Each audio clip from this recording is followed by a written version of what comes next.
Chapter 4. Moving Past Abuse.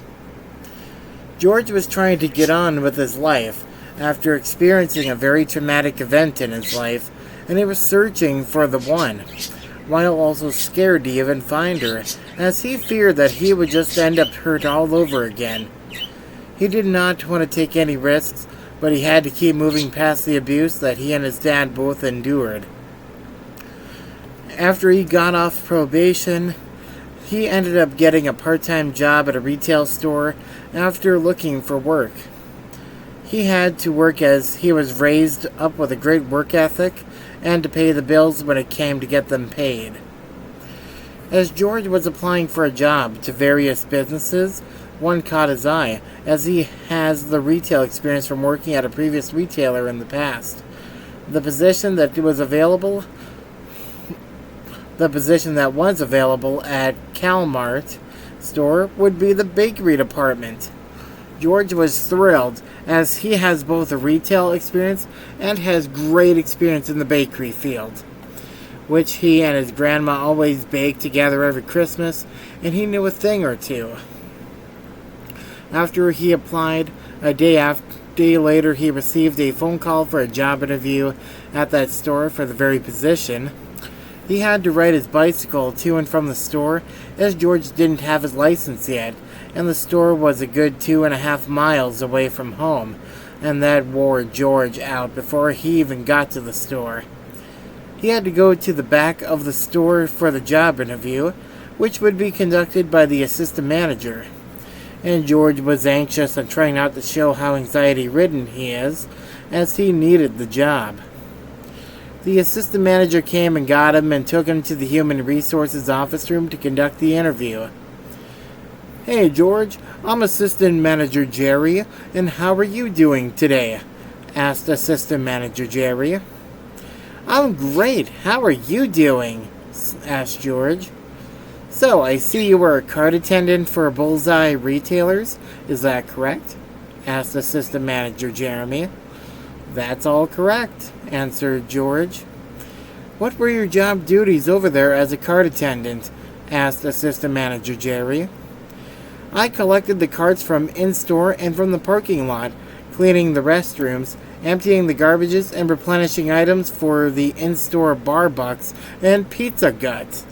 Also assisted in helping the customers load items into their vehicles and operate the cash register for when the front end was backed up. Customer comes first, always," answered George. "The customer definitely does come first always, but the first thing that comes first before the customers would be safety, and safety is rule number 1. Without safety, our stores wouldn't be safe for us and our customers. I will take your application and review it with our hiring manager for this Calmart store, and if we like it enough, we'll give you a call. It was great to meet you. Thanks for coming in," said Assistant Manager Jerry. After the interview, George got back on his bicycle to ride all the way home.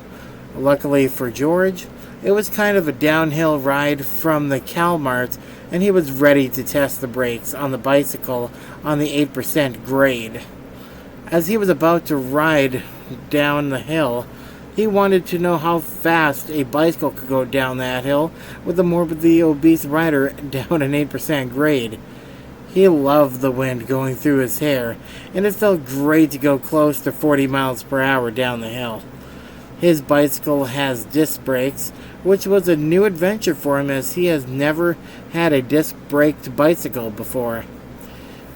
He was gifted the bike from a group of people that he soon came to love. When he was riding home, his dad sent him a text message that told him to meet over at the Bullseye Retailers parking lot by the loading dock, so his dad and him could enjoy their time together and by surfing the internet. They didn't have internet at the time, as their previous internet provider decided to cut the cord with them for not paying the bill on time, as George Sr. lost his job, and they had no money coming in, except for the unemployment that George Sr. and Jr. were receiving from the government. George told his dad all about the job interview and what happened, and George Jr. was feeling anxious as he really wanted to work and have a job that he could make some money to help provide for him and his dad. He hoped for the best and prayed to God for a miracle to happen. Then something miraculous happened, and it was for the good. The next day, George got the call from Calmart, and he got the job. Orientation for the job was to begin on the 9th of July, and he would be positioned to work at the bakery side of Calmart. He had to first go through 2 weeks of training before they could cut the strings and let George loose. George forgot that his mother was an employee for Calmart, and he asked her what the clothing code requirements were so there he could get all prepared for the orientation, and that was coming up. The work uniform would consist of black or dark blue t-shirt with black or dark blue pants, and George could easily get that as his mother offered to buy it for her son so he could start working. After she bought George the clothes that he needed for work, she dropped him back off at his dad's place. His dad was thrilled to know that George got the job for Calmart. George didn't have the greatest work record for the length of time for a few past employers, which his dad was nervous about, as he didn't know if George would be employed there for 3 months or longer. It was drawing near toward the orientation day, and George Sr. offered his son some advice and wisdom so he can keep the job. I know your work history and work ethic. Just work as best as you can and prove yourself on why Calmart was right to hire you. When the job gets stressful, just keep pushing forward to get it done. Never listen to your own thoughts, as those thoughts were the main reasons as to why you would either get fired or why you would quit in the first place. You need this job, and we both need you to provide for us. I know you aren't used to working 8-hour shifts, but at least try, said George Sr. I won't let you down, Dad. I will be the best possible worker I can be for this company, and I will show them that I am able to handle anything that gets thrown in my way. You were right about my past, and I never stayed at a job longer than 6 months, and I will try to keep this job as it is right for me. Thanks, Dad, said George Jr. George Jr. was praying to God that he could help keep him in that line of work, as no other job he could do would stick. Now he had to prove himself and to everyone that he can be the best at what he does and prove that he can last longer than 6 months at the job at Calmart. A month after the training and getting the first couple of paychecks, George had enough for a vehicle, and he did not even have a license in the first place. He did not have direct deposit set up, and he had to take his check to the bank, which was a pain to ride all the way from Calmart to a bank that is 3 miles away from his work than the distance to his home. After George deposited the check into his bank account, he pedaled all the way home. He had 1 more mile to go to get back home, and he could relax. When George finally got back home, he passed out from the heat and was close to experiencing heat stroke, which at first was heat exhaustion, as it was really hot out that day. His dad was hanging laundry out to dry, and he heard his son fall from the bicycle to the ground and rushed to see if he was all right. George, are you all right? Are you okay? Asked George Sr. concerningly. I'm okay. What happened? I don't remember a thing, asked George Jr. I heard something fall and decided to investigate the noise, and I saw you and I rushed over to you. Sounds like you fell pretty hard. What were you doing? Asked George Sr. I biked from Calmart to Fells Wargo to deposit my check, and then I pedaled all the way home without stopping to rest my muscles, and I felt very hot, said George Jr. Sounds like you had heat exhaustion and close enough to a heat stroke. Let's get you inside and to drink something cold to cool you down fast, said George Sr. When George and his dad got inside, he decided to relax himself on the couch in his room with a fan on while his dad got him a cold beverage, and it was a beverage that he didn't expect his dad to give him as he was under the age of 21. "Why are you giving me a cold beer?" asked George Jr. "Believe it or not, cold beer will help cool down a person faster than any other beverage out there, as it will expand the blood vessels in the body, which can cool down a person and prevent them from getting hotter when consuming a beer. I know that you are 20 years old, but in this house, I have final say. Relax, play video games, and stay in the house for today," said George Sr. George Jr. was still shocked that he did drink the cold beer, and he was feeling better within 30 minutes. He went to go and take a cold shower to continue cooling off, and he thought it felt great to take a cold shower. George was still new to alcohol, as he did drink in the past without anyone knowing. But that was the first time that George was feeling the effects from the beer. He had to be very careful, as he could wind up in the hospital, and George Sr. could possibly get into trouble if the medical professionals find out that his dad gave his son alcohol.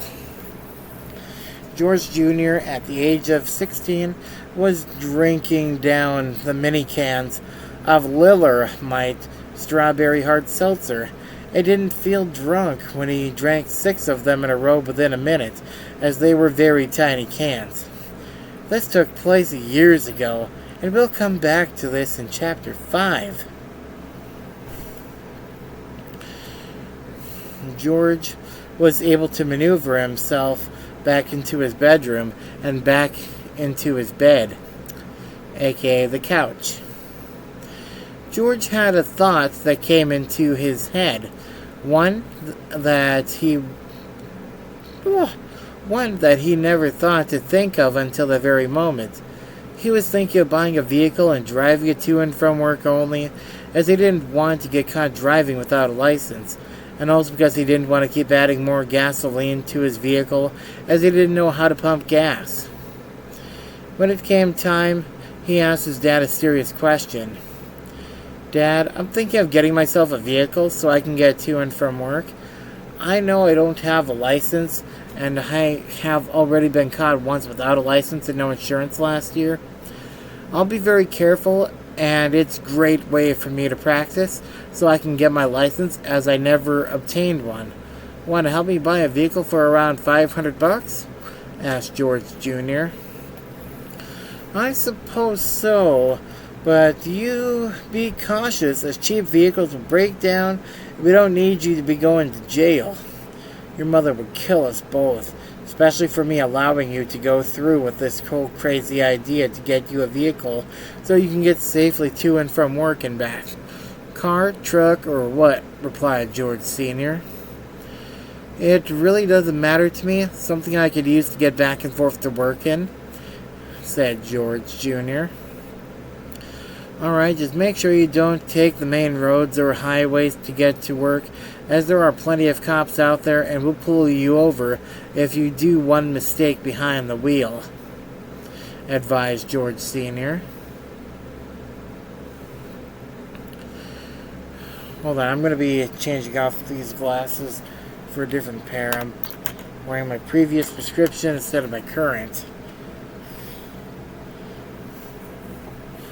Okay, that's much better.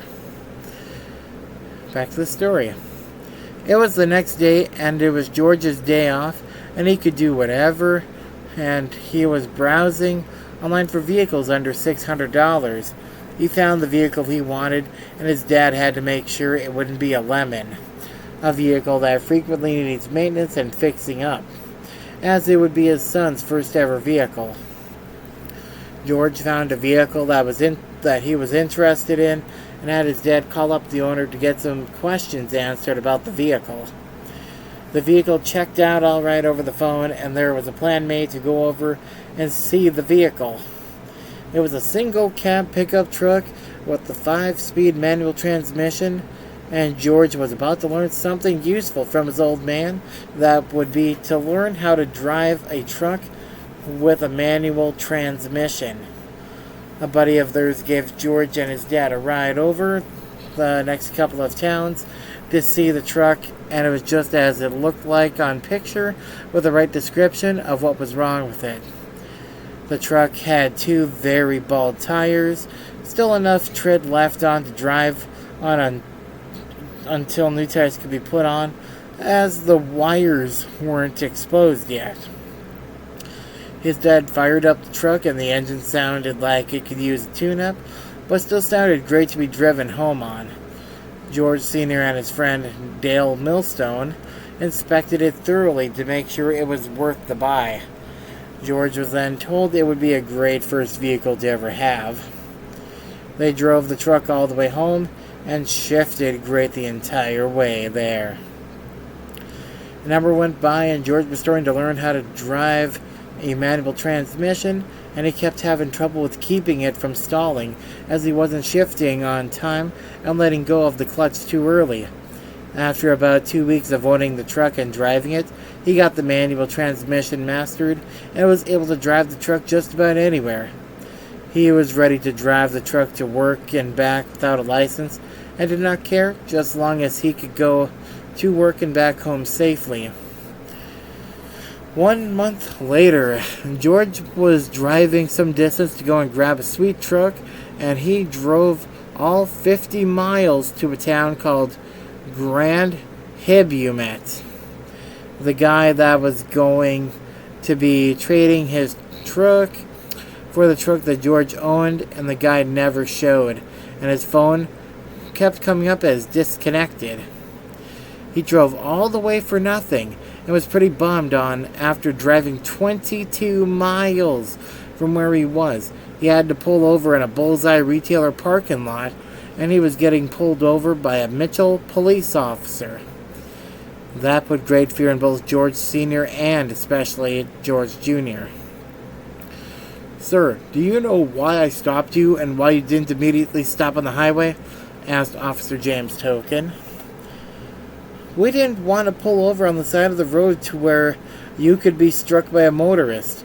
I felt it was safe enough and smart enough to pull over in this parking lot. And I have no idea why you pulled me over," answered George Jr. "It was safe enough over on the highway, but I do understand your concerns, and I like that. I pulled you over as your high beams were on," said Officer James Token. "I accidentally turned them on when merging into this lane and have no idea on how to turn this off. Title address isn't right with the previous owner's address, as he recently moved to Grand Hibumet," said George Jr. "I don't believe the address part of the story. License, registration, and insurance, please," requested Officer James Token.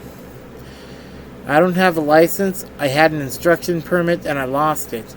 I will tell you my social security number and name if you like, so you can run me in the computer," suggested George Jr. "Social security number won't be necessary. I just need your name," said Officer James Token. After telling the officer everything, they didn't impound the vehicle as it was in a private parking lot, and the officer did not look amused, as he could not legally tow it. When the officer left, George tried to get his dad to get in the vehicle and take a different way home that the officer didn't go in. His dad refused, as he didn't want the chance of losing the truck and George spending the next 3 to 6 months behind bars, as he would lose his job and everything. After time had passed, George received the ticket in the mail and had to go to court, where he got pulled over in. Dale took George and his dad to the courthouse to see the judge, and it was George's lucky day. He was in the courtroom. All of the accused kept denying the wrongs, and George took notice of that. He decided to accept his wrong decisions and pleaded guilty to it before he even got up in front of the judge. The judge made a deal with George that he could not refuse. The deal that the judge made with George was that if he can get his driver's license within 6 months, the charges will be wiped clean from the record. George gladly accepted the offer from the judge and walked out of the courtroom. First, he had to stop and set up the payment for the ticket that he received. After getting the ticket paid off, he got himself several dates with a few women within a matter of 3 months. George was trying to move on from the past abuse, and the dates went well with him, except that his dates did not see it the same way, as they kept leading him on and off, and to taking off within 5 minutes of showing up and ordering food. The dates were so repulsed on how George looked in person due to how fat he was. He fell into a slump of depression to where he was hoping to find a woman, but time was running out for poor George. As he was getting depressed after each date, especially as they kept texting him this: "It was a great date and all, but I do not think I am ready to settle down. Hope you find someone." Those were the main text messages that George kept receiving. He began trying to better himself, and he was still having no luck at all when trying to find the right person for him. But God led him to the right person for when his dad dies. That is for the next chapter. And after this video, tomorrow, next day, I really don't know when, sometime this week, I will be posting the explanation for Chapter 4. They tell you what is and isn't true. And if you like this video, don't forget to leave a like, don't forget to subscribe, and don't forget to hit that notification bell so you never miss any of my content. McNiel Entertainment, signing off.